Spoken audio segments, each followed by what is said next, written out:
there! Did you know there are a ton of Chrome extensions that you can utilize with Trello? In today's video, I'm going to be sharing one of my absolute favorites. It's also the one that people ask me about most often when I share my boards with them. But before we dive in, I'm Mariah. My business is Bloom Hustle Grow, where I help entrepreneurs get their business operations organized and optimized. I've been using Trello for over 4 years to keep my business organized, as well as helping other entrepreneurs get started with Trello. I love sharing about the tool that I can't do business without. Now let me introduce you to TreLabels. As I mentioned, TreLabels is a Chrome extension.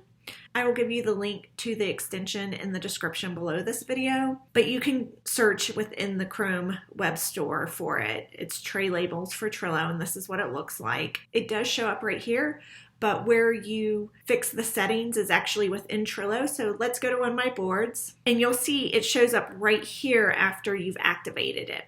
And this allows you to change the label style. So I personally like it where I can read what my labels actually mean.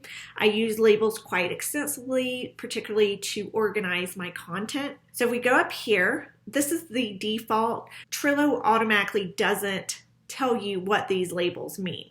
If you click on the card, you can see what they mean, but otherwise it doesn't show on the front of the card, just the color. My favorite layout is tags, and that allows you to see what the label means, which I think is really powerful tool for using Trello. You can also do lines, stickers, and tabs, and then it kind of pulls it up underneath there. It's just like a little tab, which I'm not a big fan of. The second one, tags, is my particular layout that I like to use with this extension. And as I mentioned on a prior video with the calendar feature, it's really nice if, for instance, you're trying to plan out like Facebook Lives and Instagram and plan out like a launch strategy. It can be really helpful to be able to see what's due certain days and what of those categories you're hitting, because it'll show right on your calendar if you have TreLabels activated and then you have the tags. So I particularly like it for planning and using with the calendar feature. That's it. This is definitely a Chrome extension I get asked a lot about when I show people my boards, just because the default is not to show the titles of those labels, and it can make it just so much easier to utilize your boards if you're using labels for them to show what that label means on the front of the card. To get more tips about using Trello for your business, make sure to subscribe and join me each Thursday for a new Trello video.